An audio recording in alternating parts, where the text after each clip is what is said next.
دنیا میں ہم کیوں پیدا ہوئے ہیں اور کس نے پیدا کیا ہے؟ یہ کتنا بڑا اہم سوال ہے۔ کس نے پیدا کیا ہے؟ کیوں آ گئے؟ کیوں مر جاتے ہیں؟ مر کے کہاں چلے جاتے ہیں؟ بھاگ دوڑ لگی ہوئی ہے کمائیوں کی، کماتے کماتے کماتے کماتے ایک دم سب چھوڑا اور جا کر قبر میں سو گئے۔ جسے میتھمیٹک کا قاعدہ ہے کہ بڑے سے بڑے عدد کو زیرو سے ضرب دو تو وہ زیرو ہو جاتا ہے۔ 1 ملین انٹو زیرو زیرو، اور 1 بلین انٹو زیرو زیرو، اور 1 ٹریلین انٹو زیرو زیرو۔ تو بھائیو، جو کچھ آپ بناؤ گے یا میں بناؤں گا، جو کچھ آپ کماؤ گے یا میں کماؤں گا، جب یہ موت سے ضرب کھائے گا تو زیرو ہو جائے گا۔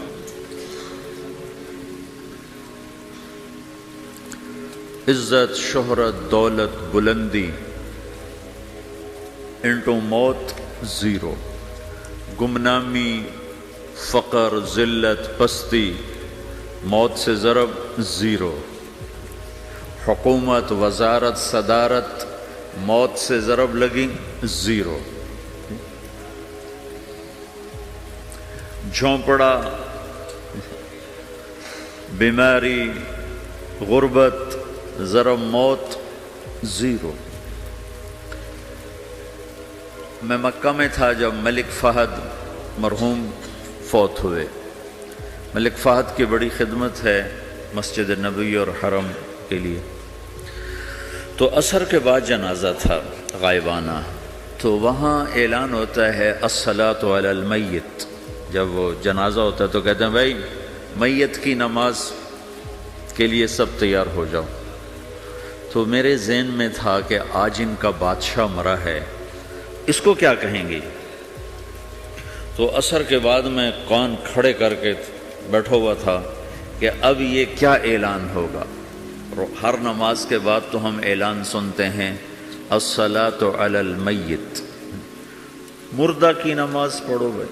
میں آج ملک فہد کا جنازہ ہونے لگا ہے تو کچھ تو لمبے چوڑے ساتھ ملائیں گے آگے پیچھے۔ تو بڑی حسرت ہوئی جب کانوں میں یہ آواز سنی الصلاۃ علی المیت، میت کی نماز۔ مرتے ہی سارے ٹائٹل اڑ جاتے، وہ ملک ہو، وزیر ہو، مولانا ہو، پروفیسر ہو، ڈاکٹر ہو، انجینئر ہو، لائر ہو، وہ بزنس مین ہو، وہ سائنسدان ہو، لیکن جب موت کے ساتھ ضرب لگتی ہے تو زیرو ہو جاتا، اسی وقت سارے ٹائٹل زیرو ہو جاتے۔ اور گھر والے کہتے ہیں ڈیڈ باڈی اٹھاؤ، ڈیڈ باڈی اٹھاؤ۔ کوئی نہیں کہتا ابا کو اٹھاؤ، کوئی نہیں کہتا اماں کو اٹھاؤ، کوئی نہیں کہتا بھائی کو اٹھاؤ۔ میت اٹھاؤ بھائی، میت اٹھاؤ بھائی، ڈیڈ باڈی اٹھاؤ بھائی۔ ساری زندگی کی محنت اگر یوں ہی ختم ہونی ہے تو اس زندگی کا فائدہ کیا ہے؟ اس کمانے کا فائدہ کیا ہے؟ اس بنانے کا فائدہ کیا ہے؟ بنا بنا تھک گئے، کما کما تھک گئے، اور پھر مر کے جا کے اتنی سی جگہ میں جا کے سو گئے۔ اتنا بڑا گھر بنایا اور آخر میں جا کے اتنی سی جگہ میں جا کے سو گئے۔ مٹی کی چادر اوڑھی اور مٹی میں مٹی ہو کر قبر کا نشان بھی ختم ہو گیا۔ سب سے بڑا دنیا کا فتح کرنے والا چنگیز خان گزرا ہے، اس کی قبر کا نشان آج تک معلوم نہیں کہاں ہے۔ تو اب یہ میں نے سوال اٹھایا ہے کہ ہمیں کس نے بنایا، ہمیں کیوں بنایا، ہم سے کیا چاہتا ہے، موت کیا چیز ہے، موت کے بعد کچھ ہے یا زیرو ہے؟ ان سوالوں کا جواب دنیا میں کسی کے پاس کوئی نہیں۔ اتنا انسان ترقی کر گیا، خلاؤں کو ڈھونڈ لیا، سمندر کے نیچے دیکھ لیا، پہاڑوں کے اندر اتر کے دیکھ لیا، 6 کلومیٹر نیچے جا کر تیل نکال لیا، خزانے نکال لیا، اور کتنا آسان سا سوال ہے، مجھے کس نے پیدا کیا ہے؟ پتہ کوئی نہیں۔ کیوں پیدا کیا ہے؟ پتہ کوئی نہیں۔ مر کیوں جاتے ہیں؟ پتہ کوئی نہیں۔ موت کس سے کہتے ہیں؟ میڈیکل سائنس میں موت کس سے کہتے ہیں؟ اس کے 200 جواب ہیں کہ موت شاید یہ ہے، شاید یہ ہے، شاید یہ ہے، شاید یہ ہے، اور اس میں سے ایک بات بھی ٹھیک نہیں، کیونکہ انسان کا علم یہاں آ کے ختم ہو جاتا۔ 4 مہینے کے بعد زندگی کیسے شروع ہو جاتی ہے؟ بچہ کیوں حرکت میں آ جاتا ہے؟ وہ کیوں اس کے اندر زندگی دوڑنے لگتی ہے؟ وہ 4 مہینے کے بعد کیا ہوتا ہے؟ کیا چیز اندر جاتی ہے جس سے یہ سب کچھ ہو جاتا ہے؟ پھر ایک دم انسان چلتا پھرتا ختم ہو جاتا ہے، اندر میں سے کیا نکلا ہے؟ پھر جب اس کو ہم قبر کے سپرد کر رہے ہیں، ہندو جلا دیتے ہیں،